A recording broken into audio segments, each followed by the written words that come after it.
question here is, what will we do now as Republicans? We cannot lose sight of the unity we have as Republicans, that there is a way to secure the border. We know what it is. We're going to stand up for it, and we're going to fight for it. We're going to keep fighting for it now, fight for it in this Congress. We're going to fight for it through the elections. We're going to fight for it next year when, Lord willing, there's a Republican president. And no, we're not going to just pass the buck and say that, oh, any president could walk in and secure the border.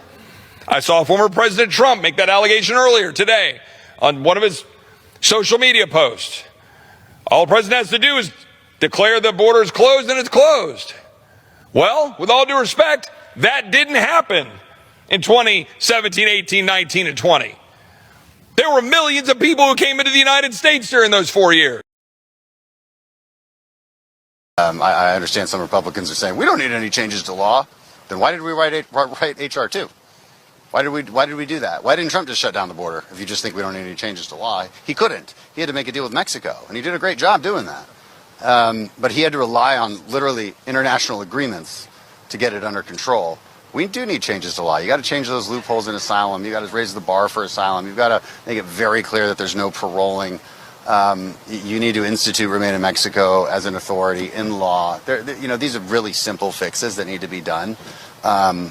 And, that emergency authority that everybody interpreted, I think, as entries, you need to clean that up. You need to make that clear that that's not entries, it's encounters. Probably I would decrease that number vastly, too. I think 5,000 is way beyond an emergency per day. I think it should be closer to 1,000. But, reasonable people can actually make a good bill here. That's what the House should be doing. Do you have high hopes for that?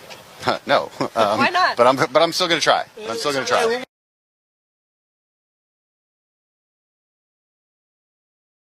The border bill, the monstrosity that we're dealing with, 2 million illegals cross the border every single year in the past, and now that number is changing to maybe 8 times that amount. We cannot let this happen to our country. As the leader of our party, there is zero chance I will support this horrible open borders betrayal of America. It's not going to happen. I noticed that, and I'll fight it all the way. I noticed a lot of the senators are trying to say respectfully they're blaming it on me. I said, that's okay. Please blame it on me. Please. Because they were getting ready to pass a very bad bill.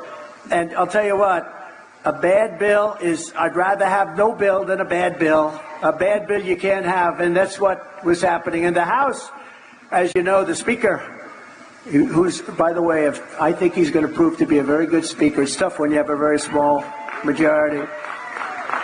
Very tough. Mike Johnson, Speaker, he just said it's dead on arrival in the House. It's dead on arrival.